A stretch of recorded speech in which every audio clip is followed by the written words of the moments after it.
नमस्कार, सगरमाथा विशेषमा स्वागत छ। म कृष्ण तिमल सिन्हा। यति बेला बहसका विषयहरू राजनीतिक पार्टी केन्द्रित बन्ने हो भने सरकारभित्र रहेको दल नेपाल कम्युनिस्ट पार्टी नेकपा, सरकारलाई समर्थन गरिराखेको दल सङ्घीय समाजवादी फोरम जो सरकारमै छ, र सरकार बाहिरै बसेर समर्थन गरिराखेको राजपा नेपाल, जसभित्रका समस्याहरू धेरै छन्।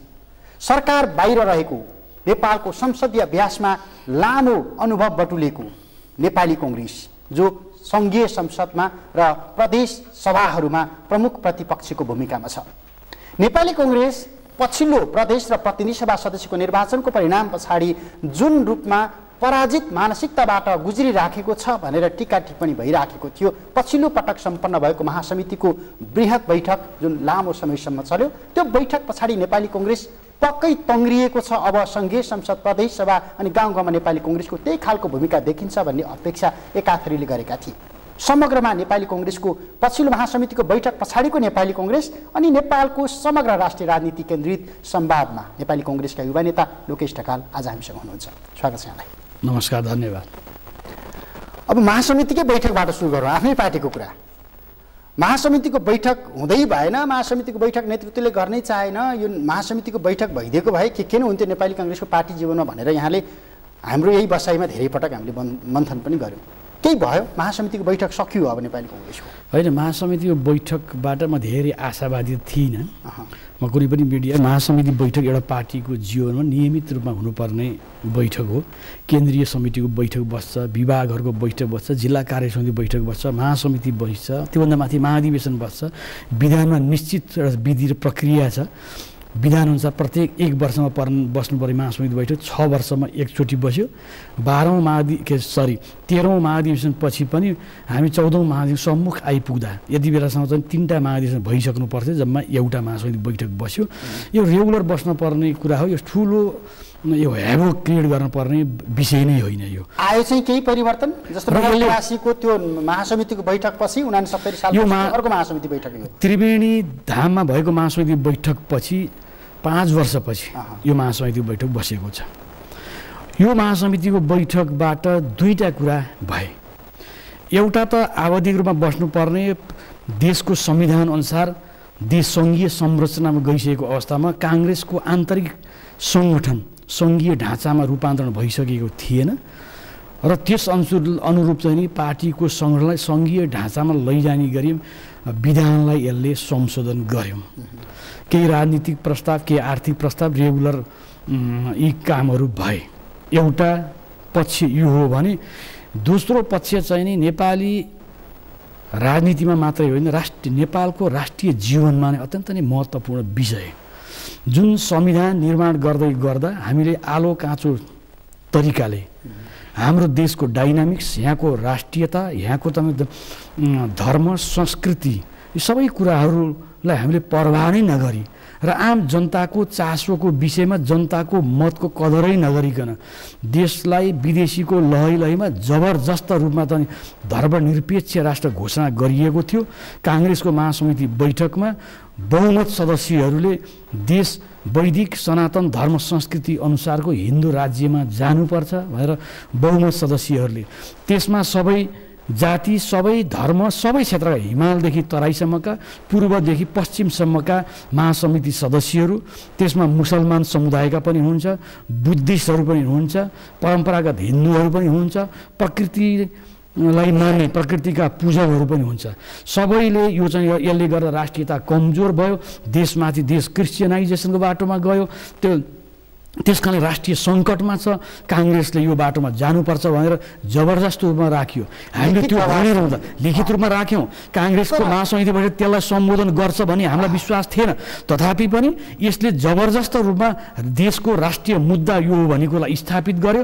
पार्टीभित्र त्यो मुद्दा प्रवेश गर्यो। आउँदो 14औं महाधिवेशनसम्ममा यसले अझ उचाइ लिन्छ र काङ्ग्रेस एक दिन काङ्ग्रेसले सोधै हिन्दू राज्यमा जानुपर्छ भन्ने पक्ष पनि हाम्रो होइन र हामी होइनौँ।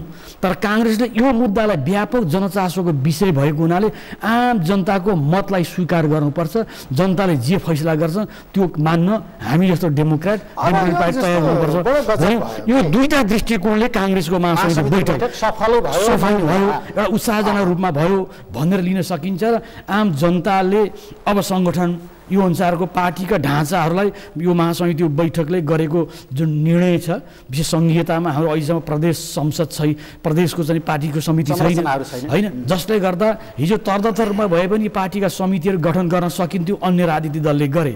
विधानमा व्यवस्था गर्ने पहिलो पार्टी काङ्ग्रेस हो, किन अरू दलको यस बिचमा विधान के अरे तपाईँको अधिवेशन भएको थिएन।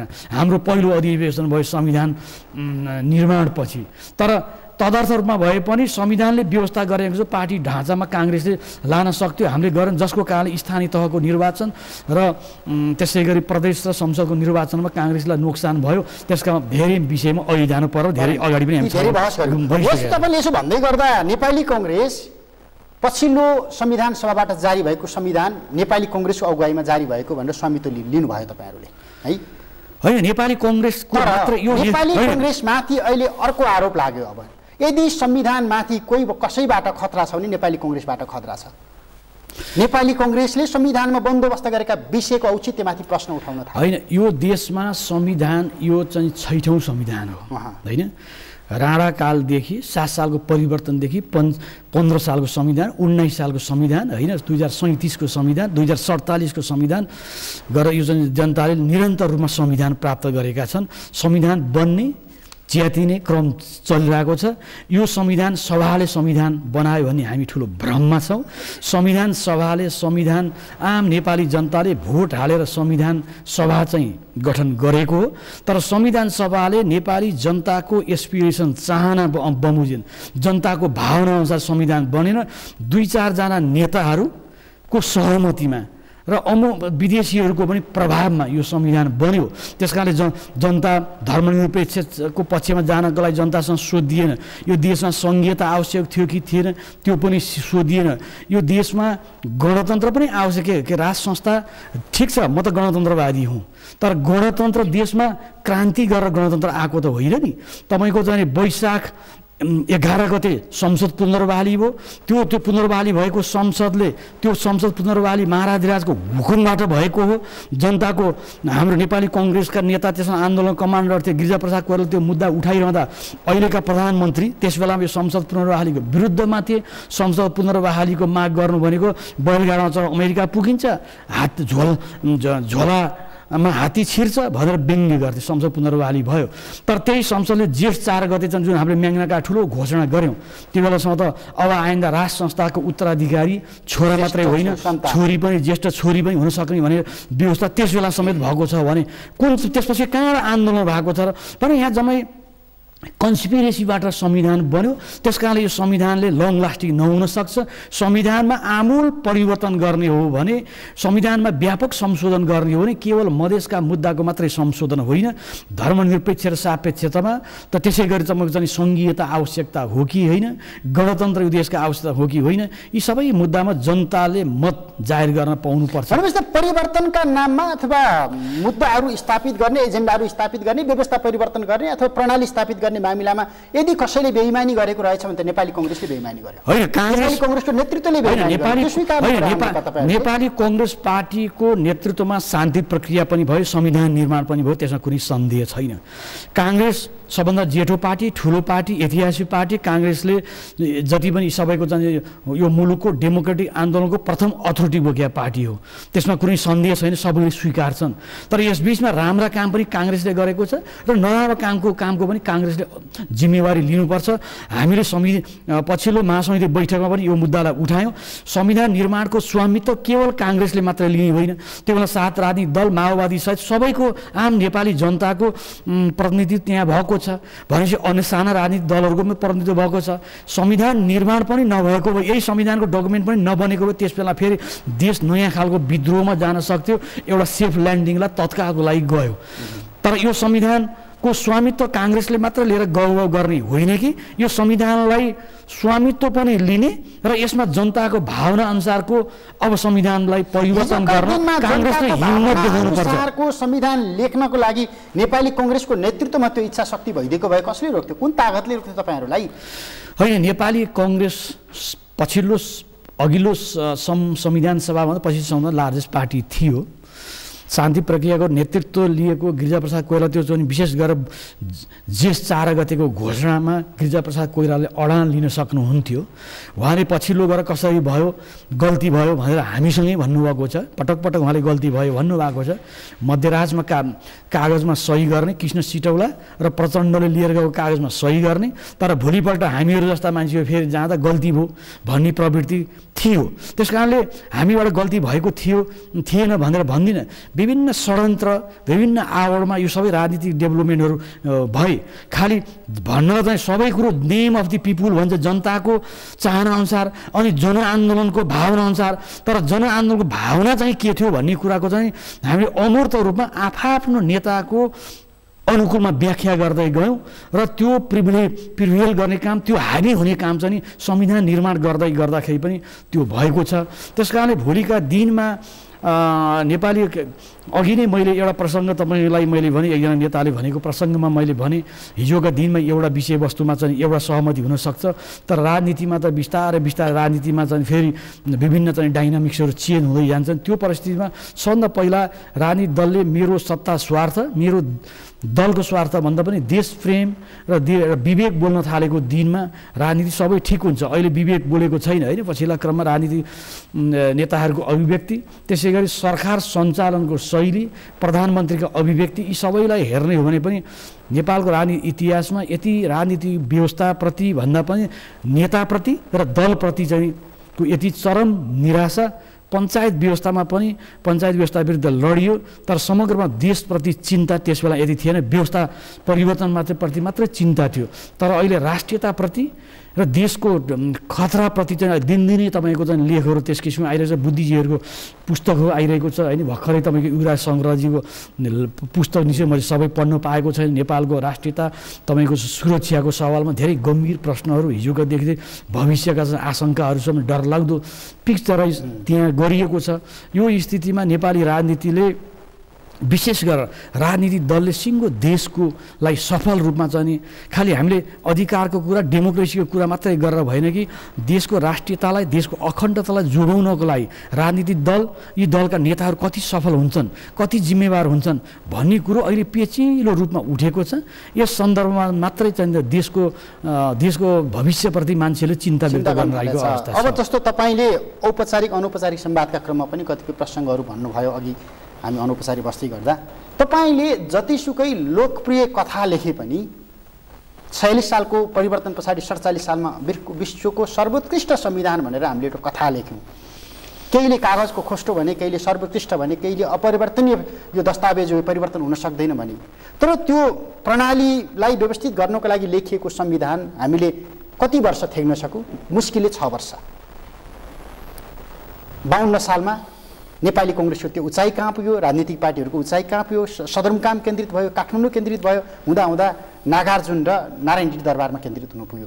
हामी अहिले भनिराखेका छौँ 62-63 जनआन्दोलन पछाडि संविधान सभाबाट हामीले विश्वको सर्वोत्कृष्ट संविधान लेख्यौँ, यति उदार संविधान लेख्यौँ, सबैलाई समेटेका छौँ, यति उदार संविधान कहीँ पनि छैन विश्वमा, हामी भनिराखेका छौँ। तर तपाईँ अहिले संवाद गरिराख्नु भएको छ, यो संविधानमा त त्रुटि नै त्रुटि छ, हामीले आवेगमा आएर लेख्यौँ, हामीले अर्काले बोकेको भारी ल्याएर यहाँ बिसायौँ भन्दा तपाईँले यो संविधान सभाबाट जारी गरेको यो कथाको अन्त्य चाहिँ कतिको सुखद होला भनेर तपाईँले यो विश्लेषण गरिराख्नु भएको छ कि? मैले अघि नै भने कुनै पनि एउटा चाहिँ डकुमेन्ट्री बनाउँदा होस्, फिल्म बनाउँदाखेरि तपाईँले जतिसुकै राम्रो चाहिँ कथा लेख्नु भएको छ भने पनि त्यसका चरित्र अभिनय पक्ष कमजोर भयो भने त्यो फिल्म चाहिँ फ्लप खान्छ। हामीले संविधान लेख्यौँ, 47 सालको संविधान दुनियाँको उत्कृष्ट संविधान मध्येकै हो। त्यो संविधानले 5 वर्ष होइन 12 वर्ष तपाईँले 62-63 सालमा आएर जब परिवर्तनपछि अनागमा त्यो पनि लहरमा संविधानमै टेकेर हामीले चाहिँ परिवर्तनमा जान सक्छौँ। त्यो संविधानलाई खारेज गर्यौँ। त्यो संविधानलाई के आधारमा खारेज गर्यौँ त्यो पनि लहैमा गऱ्यौँ। कुनै वैधानिक हैसियतमा 47 सालको संविधानलाई खारेज गरिएको होइन। खालि 62-63 जनआन्दोलनको जनताको भावना भन्दै के थियो त? जनताको भावना भन्ने कुरो त तपाईँ मूर्तमा केही पनि छैन। मूर्त भनेको त 12 बुँदे डकुमेन्ट हो। 12 बुँदे डकुमेन्ट हो। 2047 सालको संविधानलाई चाहिँ विघटन गर्ने भन्ने कुरो केही पनि छैन। तर 12 बुँदे दिल्ली सम्झौता हरेक कुरोमा 12 बुँदेमा टेक्दै गयौँ। राज संस्था पनि नेपाली जनताको भावना अनुसार राज संस्था फाल्ने काम पनि भएको थिएन। 62-63 त्यो 12 बुँदेमा संघीयतामा जाने कुरो पनि छैन। धर्मनिरपेक्ष हिन्दू राज्य चाहिँ हटाउनु त कुरै छैन कि। तपाईँको जम्मै हामीले यो चाहिँ हाम्रो लिडरसिपले चाहिँ सत्ता केन्द्रित हामी पुग्यौँ र हामी माथि खेल्ने क्रम बढी भयो। विदेशीहरूले हामीसँग चरम रूपमा खेले। हामीले बोकाइएका भारीहरू बोक्यौँ। आम नेपाली जनताको भारी बोक्ने भन्दा विदेशीको एजेन्डा लाग्यो। के थियो त? यदि साँच्चीकै नेपाली जनताको भावना अनुसार हामीले संविधान लेख्थ्यौँ भने त्यो संविधान सभाले नाटकीय ढङ्गले 2 दिनको लागि भए पनि देशमा चाहिँ गएर संविधान सभाका चाहिँ त्यसबेला 992 संसद सदस्यहरू, किन 601 सबै थिएनन्, खाली थियो भने ती संसद सदस्यहरू जनतामा सुझाव लिन गएका थिए। त्यो सुझावको बाक्सा खोल्यो, त्यो सुझावको बोरा खोल्यो नै त्यसलाई कुनै मतलब आर्काइभमा राखियो। तर आफ्नो निर्णय 3टा नेता, त्यसबेलाको 4 जना नेताहरू बसेर जो सहमति भयो त्यो संविधान सभाले चाहिँ तपाईँको चाहिँ अस्ति हाम्रो महासमितिको बैठकमा चाहिँ हामीले ताली बजाएको शैलीमा सबै त मुद्दाहरूमा छलफल त हुन पाएको छैन। 1600 महासमितिमा जम्मा 250ले छलफल त्यहाँ बोल्न पाए। 4 मिनट बोल्दा के हुने? तर त नेता ल पास भयो भन्दै पास भयो भने जस्तै गरी टेबल ठटाएर त्यो संविधान सभाका 592 मध्ये 25 जनाले पनि त्यो संविधानलाई राम्रोसँग पढेकै छैनन्। मैले त ती सभासदहरूलाई हरेकलाई अहिले म सोध्छु उनीहरूले लज्जाको अनुभूति गर्छ। पढेका कतिले पढेका थिएन भने हामीले चाहिँ त्यो टेबल ठोकेकै हो भन्छन्। भने संविधान सभाले बडा गजबसँग संविधान बनायो। तर त्यसमा नेपाली जनताको भावनाको प्रतिबिम्ब कति भयो त्यो प्रश्न जीवित छ। त्यो प्रतिबिम्ब जबसम्म नेपाली जनताको आम जनताको सबैको सहमति नहुन सक्छ, विमति हुन्छ। विमति हुँदै पनि यसलाई आम रूपमा तपाईँ परिवर्तन गर्न राजनीतिक दलहरू तयार भए, जनताको मतको कदर गर्न तयार भए, भोलि सबै मुद्दामा जनमत-सङ्ग्रहमा जान कोही हिम्मत गर्छन्? जनताको मत लिन जनमत-सङ्ग्रहमा जाने भनेको त डेमोक्रेसी पद्धति हो नि। जनमत सङ्ग्रह जाने, डराउने अनि आफूलाई ठुलो लोकतन्त्रवादी भन्ने, त्यो त नेपाली कङ्ग्रेसले भनिराखेको छ। ठुलो लोकतन्त्रवादी हामी नै हौँ, परिवर्तन हामीले गरायौँ, 7 साल यताको क्रान्तिको नेतृत्व हामीले गऱ्यौँ, सारा संविधानमा भएका कुरा बन्दोबस्तीका कुरा हामीले गऱ्यौँ, हाम्रो नेतृत्वमा भयो। अब यो संविधानलाई हामीले हैन, यो संविधान सभाको मुद्दा भन्नुस्, कुनै पनि मुद्दामा काङ्ग्रेसले ओनरसिप स्थापित गरेको होइन। यो संविधान सभाको मुद्दालाई ओनर स्थापित गरेको राजनीतिवादी माओवादी द्वन्द्वले नै हो। भनेपछि 7 सालमा काङ्ग्रेसले इस्टाब्लिस गरेको बिपी कोइराला आफैले महेन्द्रको संविधानलाई स्वीकार संसदीय निर्वाचनमा भाग लिनुभयो 15 सालमा। उहाँले त्यसै बेला भन्नुभएको कुरा अहिले इतिहासमा चाहिँ तपाईँको आइरहेको छ। संविधान सभाबाट हामीले संविधान बनायौँ भने त्यसै बेला बिपीले 15 सालमै भन्नुभएको थियो कि संविधान सभाबाट संविधान बनायौँ भने त्यो संविधान सभालाई विदेशीले तपाईँको चाहिँ हस्तक्षेप गर्न सक्छ। त्यो नेपाली जनताको चाहना अनुसार संविधान बन्न सक्दैन। यो भावना किशुनजीले भएको भनेर धेरै झलनाथ खनालदेखि लिएर सिपी मैनाले धेरैचोटि सभाहरूमा ओपन रूपमा अहिले पनि भनिरहेका छन्। किशुनजीले क्याबिनेटको बैठकमै भन्नुभएको प्रसङ्ग, किन संविधान सभा यो देशको लागि खतरा छ भने हामी त भोग्दैछौँ नि। संविधान सभाबाट संविधान जारी गऱ्यौँ भने तर गौरव गऱ्यौँ त। 2047 सालको संविधानले त बरु 12 वर्ष देश चाहिँ सफल रूपमा चलायो, माओवादी द्वन्द्वतिर नियोजित रूपमा ल्याइयो। त्यसको बावजुद पनि 47 सालदेखि 62-63 सम्म त त्यो संविधानले काम गरेको थियो। त्यो संविधानलाई 12 वर्षसम्म हामीले एकचोटि पनि संविधान संशोधन गर्न हिम्मत नगर्ने, संविधान संशोधन गर्न सक्थ्यौँ त। राजनीतिक एक्टर त यिनै हुन्, तर त्यो संविधानलाई पनि असफल बनाएको हाम्रा राजनीतिक चरित्र। अघि नै मैले एउटा सिनेमाको चरित्र कथा जतिसुकै राम्रो लेखे तापनि त्यसमा खेल्ने पात्रहरू राम्रो भएनन् भने संविधान यो फेल हुन्छ फिल्म भने जस्तै गरी संविधान जतिसुकै सुन्दर भयो भने त्यो संविधानलाई व्यवहारमा लागू गर्ने राजनीतिक दल र दलका नेताहरूले हो। तर राजनीतिक दल र नेताहरूले चाहिँ तपाईँ भ्रष्टाचार गर्ने, कुकर्म गर्ने, संविधान अनुसार आज संविधानका कतिचोटि हामीले चाहिँ यो संविधानलाई भयोलेट गरिसकेका छौँ होइन। अनि संविधानलाई जारी गरेको भोलिपल्टै हामीले फेरि संशोधन गऱ्यौँ भनेपछि यो संविधानमा आज यसरी नै खेलाची गर्दै जाने र देशको नेतृत्व गर्न हामी चुक्दै जाने हो भने अन्त यो संविधान जतिसुकै गौरव गरौँ न, आम नेपाली जनतालाई राजनीतिप्रति तपाईँ आशा जगाउन सक्नु भएन भने सत्ता जतिसुकै 5 वर्षसम्म टिक्दैन। म आज 5 वर्षलाई निर्वाचित भएको हुँ भनेर भनिरहँदाखेरि पनि दुनियाँमा निर्वाचनबाट आएका सत्तालाई जनताले सडकबाट फ्याँकिदिएको इतिहास छ।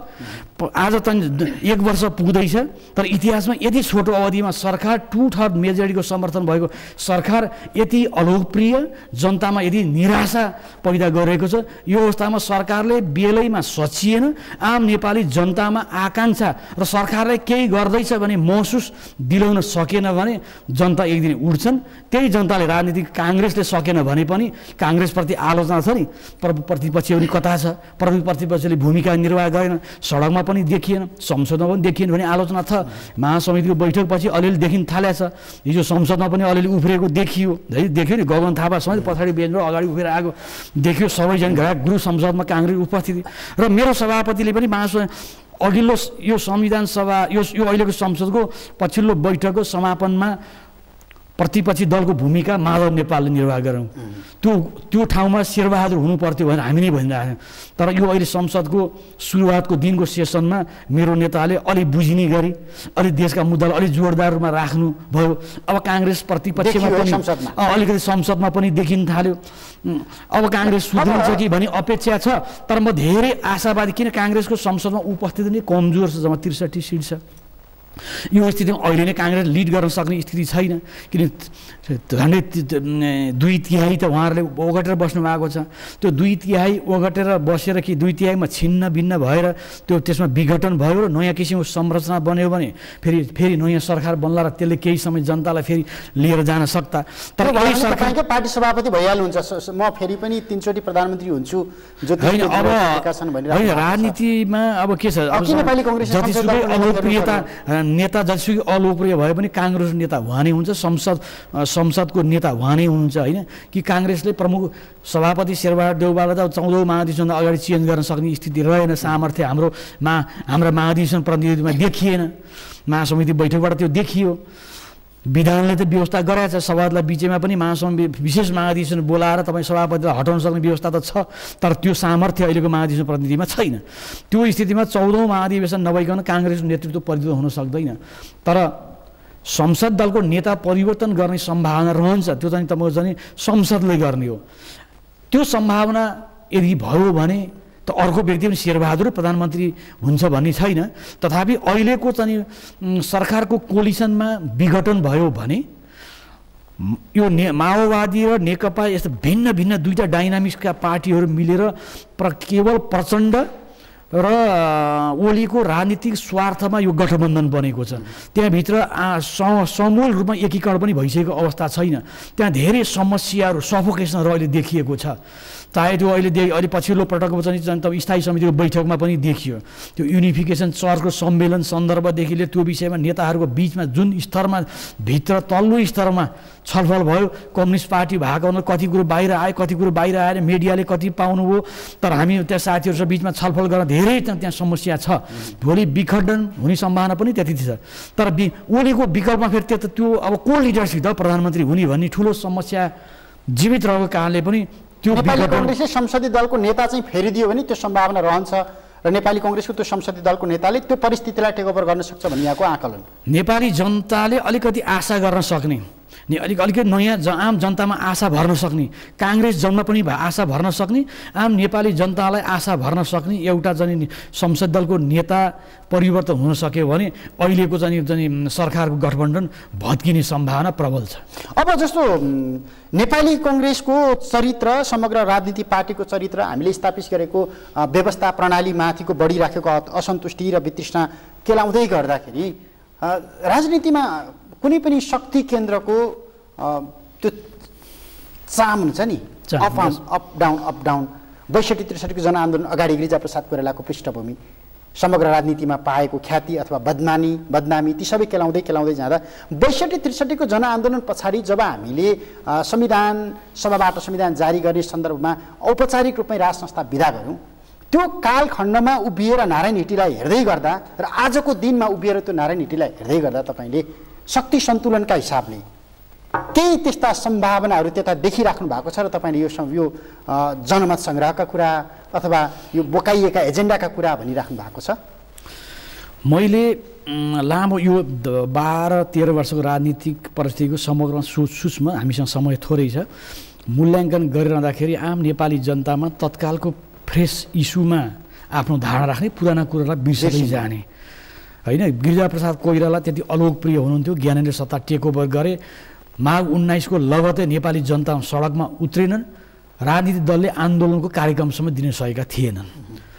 ज्ञानेन्द्रले केही परिवर्तन गर्छ, माओवादीलाई पनि तपाईँको चाहिँ ठेगानमा लगाउँछ, शान्ति र सुशासन स्थापित गर्छ कि भनेर जनताले प्रतीक्षा गरिरहे। प्रतीक्षा गर्दै गर्दै गर्दै गर्दाखेरि त्यति जनतामा निराशाको पारो बढ्दै गयो, राजनीतिक दलहरू सङ्गठित हुँदै गए। काङ्ग्रेसले डेमोक्रेटिक फोर्सेसहरूलाई एकीकृत गर्ने आफ्नै बुतामा राजाको निरङ्कुश कदमका विरुद्धमा लड्ने हिम्मत काङ्ग्रेसले देखाउन सकेन। कम्युनिस्टसँग पनि गठबन्धन गर्यो, कम्युनिस्टसँग मात्रै होइन आफ्नै टाउको काट्ने माओवादीसँग दिल्लीमा गएर सम्झौता गर्न पुगेको परिस्थितिमा राजा एकातिर अनि राजनीतिक दलहरूको पारो बलियो, राजनीतिक दलहरू बलिया हुँदै गए, राज संस्था अलोकप्रिय हुँदै गयो, राजनीतिक दलबाट फेरि जनताको झुकाव बढ्दै गयो र 62-63 परिवर्तन सम्भव भयो। तर त्यो परिवर्तनको चाहनाअनुसार यो 12-13 वर्षसम्म राजनीतिक दलले देशको नेतृत्व गर्न पूर्ण रूपमा असफल भएका छन्। संविधान जारी गऱ्यौँ, 3 तहको निर्वाचन गऱ्यौँ भन्दैमा आज देशको राजनीति, देशको अखण्डता, देशको राष्ट्रिय स्वाभिमान आम नेपाली जनता ढुक्क हुन सक्ने स्थिति छैन। अहिले इतिहासमै यो देशको गौरव गर्ने जुन पृथ्वीनारायण शाहले देश निर्माण गरे, आज पुष 27 गतेको सम्मुखमा हामी सन्ध्यामा बसेका छौँ। आज हामी पृथ्वीनारायण शाहलाई सम्मान गर्न चाहिँ हिचकिचाउँछौँ, पृथ्वीनारायण शाहको जन्म जयन्तीलाई चाहिँ सेलिब्रेसन गर्दैनौँ अनि हामी परिवर्तनको र हामी राष्ट्रवादी भनेर गर्व गर्छौँ, खालि चाहिँ अधिकारको कुरा मात्रै गरिरहेको अवस्थामा अहिले इतिहासमै हिजोका दिनमा मैले घोर गणतन्त्रवादी गणतन्त्र राख्नुपर्छ भन्ने व्यक्तिहरू पनि अहिले देशमा 100 राजा पाल्नुभन्दा बरु एउटै राजा पालेको ठिक रहेछ भनेको मैले जनजनमा त्यो देखिरहेको। ठुला नेताहरू, मन्त्री भइसकेका, सभामुख भइसकेका मानिसहरू पनि अब हिजो गणतन्त्रको बाटोमा गएर हामीले गल्ती गरिएछ, अब तपाईँको काङ्ग्रेसले चाहिँ तपाईँको चाहिँ यो हिन्दू राज्य जो उठायो ठिक गर्यो, काङ्ग्रेस हिन्दू राज्यको मुद्दामा जानुपर्छ भनेर भनिरहेको स्थितिमा अब हिजोको अहिले तपाईँको पछिल्लो विजया दशमीको चियापान समारोहमा राष्ट्रपतिले को टिको थाप्न आउला भनेर चाहिँ कुरेर बस्न पर्ने स्थिति हो भने ज्ञानेन्द्रलाई टिको थाप्न भ्याइ नभई थियो।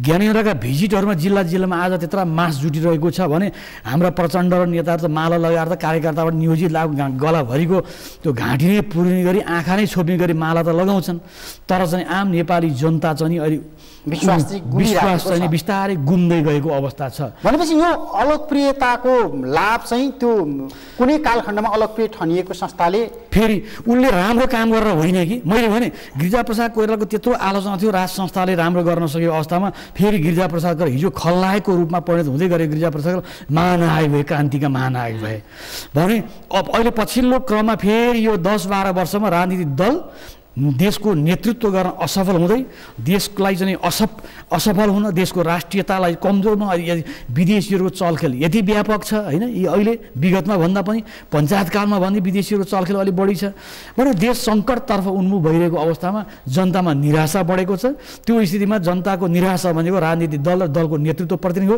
यो पारो यसरी नै बढ्दै गयो। बेलैमा राजनीतिक दलका नेताहरू होस पुगेनन्, तपाईँको विवेक प्रयोग गरेनन्, सत्ता स्वार्थ छोडेनन्, सबै राजनीतिक दल मिलेर देशलाई चाहिँ सफल नेतृत्व दिन चुके भने फेरि राज संस्थाको चाहिँ त्यो लोकप्रियता चाहिँ उनले कर्म गरेर हो कि यिनको असफलताले हामी दुईटा उभिएका छौँ। म थचक्क बसेँ, तपाईँ त्यसै अल्गो भन्नुहुन्छ। तपाईँको मेरो घर सँगै छिमेकी छ, मेरो घर लड्यो भने तपाईँ घर अल्गो भन्छ। त्यसै गरी मैले त मेरो पौरखले मेरो घरको तला थप्दै मिहिनेत गरेर तला थपेर म उचाइमा जाने कि तपाईँलाई लडाएर अनि म अल्गो हुने भनेपछि अहिले हामीहरूको लोकप्रियता यसरी नै जनताको बिचमा मापन भइरहेको छ। राजा अथवा अन्त्यमा नेपालको समग्र राजनीतिमा हामी विगतमा भन्थ्यौँ भारतले विशेष गरी भारतलाई इङ्गित गरेर भन्ने गरिएको छ, भारतले सधैँ नेपालको राष्ट्रिय राजनीतिमा एउटा विकल्प खडा गर्दै आएको छ। 46 सालको परिवर्तन यता अथवा 7 सालको क्रान्ति यता जुन विकल्पका रूपमा अहिले भारतकै डिजाइनमा अर्को कुनै शक्ति तयार भइराखेको छ नेपालमा भनेर तपाईँले इङ्गित गरिराख्नु भएको हो। आशा यति हो छोटकरीमा होइन त्यो अब सम्भावना तपाईँको चाहिँ भारतीय नेपाली 7 सालको जनक्रान्ति आजसम्म जतिसुकै भन्दाखेरि अहिले अरू पश्चिमाहरूको अमेरिकनहरूको युरोपियन युनियनकोदेखि युएनकोदेखि सबै प्रभाव त हिजोको भन्दा बढी छ। त्यसै गरी उत्तरको चाइनाको पनि अहिले उसले चाहिँ अब राजनीतिमा चाहिँ प्रभाव उसले बढाउँदै लग्यो। हिजो जुन किसिमको यतिको प्रभाव हुँदै थिएन थियो, भारतको दबदबा थियो भने हिजोको भन्दा भारतको दबदबा कम भयो भने भारतीयहरूलाई चिन्ता छ। यो स्थितिमा नेपालमाथिको उनीहरूको दृष्टिकोण विगतदेखि जुन एउटा रोड म्यापका साथ उनीहरू हिँडेका थिए, हामी प्रयोग भइरहेका हुन्। जति पनि नेपालमा राजनीतिक परिवर्तनहरू भए नेपाली जनताको आफ्नो एउटा भावना हो, तर जे परिवर्तन गर्नुपर्ने जनताको चाहनाअनुसार परिवर्तन गर्ने, त्यही परिवर्तन पनि जनताको चाहनाअनुसार परिवर्तन भइदियो भने त्यो लङ लास्टिङ हुन्थ्यो। तर अरूले खेलेर हुने परिवर्तन त्यो दुःखदायी हुन्छ। त्यस कारणले अहिलेको राजनीतिक चरित्र यो जुन किसिमको चाहिँ उठापुठ भइरहेको छ, जो चाहिँ राजनीतिक दलहरूका बिचमा खेल भइरहेको छ, अहिले समग्रमा पूर्व महाराधिराजको चाहिँ क्रियाकलापदेखि चाहिँ हाम्रा राजनीतिक दलहरूको चाहिँ दौडधुप सबै कुरो हेर्दाखेरि र यहाँ विदेशीहरूका मान्छेहरू पनि अदृश्य दृश्य विभिन्न खाले मान्छेहरू आउने राजनीतिक दललाई भेट्ने यो क्रम अहिले व्यापक रूपमा भइरहेको स्थितिमा कता पूर्व त्यो हामीले फालेको भनेको राज संस्था फेरि शक्ति केन्द्र बनिरहेको हो। हिजो पनि त बिपी कोइरालालाई 17 साल पछाडि आशय आशमा चाहिँ बिपी भारतमा निर्वाचनमा बस्नु, आशय आशमा पञ्चायत व्यवस्था लामो डेमोक्रेसी आउँछ, हामी परिवर्तन गराइदिन्छौँ नभनिया त होइन नि त हिजोको भारतीय संस्थापन पक्षले। अहिले पनि भनिदिएको हुनसक्छ, अब त्यो धोका पनि हुनसक्छ। अब समग्रतामा नेपाली काङ्ग्रेसले चाहिँ तत्कालका लागि हिन्दू राष्ट्रको एजेन्डा भोग्नु पर्यो, कुनै न कुनै रूपको राज संस्था हिन्दू राष्ट्र सँगसँगै जोडिएर आउँछ नेपाली काङ्ग्रेसका पछिल्तिर भन्ने हो आशय। म त देशमा अब हाम्रो जस्तो भू राजनीतिक परिस्थिति भएको देशमा म त आफूलाई गणतन्त्र आउँदाखेरि पनि केही हुन्न भन्ने अनि बुझिने भाषामा भन्दाखेरि राज संस्था मैले पनि हो नि, तपाईँले कोही कसै न प्रचण्डले न गिरिजाप्रसाद कोइराला न मेरो नेता शेरबहादुरले कसैले पनि राज संस्था यहाँ गफ नगरे हुन्छ। हामीले क्रान्ति गरेर फालेको होइन, राज संस्था षड्यन्त्रको तहमा फालिया हो। जुन षड्यन्त्र तहमा हिन्दू राष्ट्र पनि हटाइयो होइन, हिन्दुत्व पनि हटाइयो, धर्मनिरपेक्ष राष्ट्र दमै तपाईँ षड्यन्त्रको तहमा आएको, सङ्घीयता पनि स्वाभाविक ढङ्गले आएको होइन। यी सबै कुरा भाग जसले राज संस्था तपाईँले क्रान्ति गरेर फालिएको होइन भनेदेखि चाहिँ जसको औचित्यमाथि आवश्यकतामाथि बहस किन नगर्ने, त्यसको बहस गर्न सकिन्छ, प्रशस्त ठाउँ छ। अब जसले फाले उसैले ल्याएर जनताले गर्छ है, छोडिदिउँ, जनताले गर्न पाउनुपर्छ, तर दुर्भाग्य पाएन जनता। धन्यवाद, यहाँले पनि विचार अभिव्यक्ति अवसर दिनुभयो, धन्यवाद। दर्शकबिन, सगरमाथा विशेषको आजको समय सकियो। आज हामीले नेपाली काङ्ग्रेसका युवा नेता लोकेश ढकालसँग संवाद गऱ्यौँ। समग्रमा नेपालको राजनीतिक प्रणाली, राजनीतिक परिवर्तन सँगसँगै राजनीतिक पार्टीभित्र देखिराखेको चरित्र अनि राजनीतिक पार्टीको चरित्र नसुध्रिँदा, प्रवृत्ति नसुध्रिँदा समग्र प्रणालीमाथि भइराखेको प्रहार अनि संविधान कार्यान्वयनका सन्दर्भमा देखिराखेको सकसपूर्ण कोर्समा केन्द्रित रहेर संवाद गऱ्यौँ। समय अनि संवादको लागि लोकेश ढकाललाई फेरि पनि धन्यवाद दिन्छु। नेपालको पहिलो न्युज च्यानल सगरमाथा टेलिभिजन हेर्दै गर्नुहोला। नमस्ते।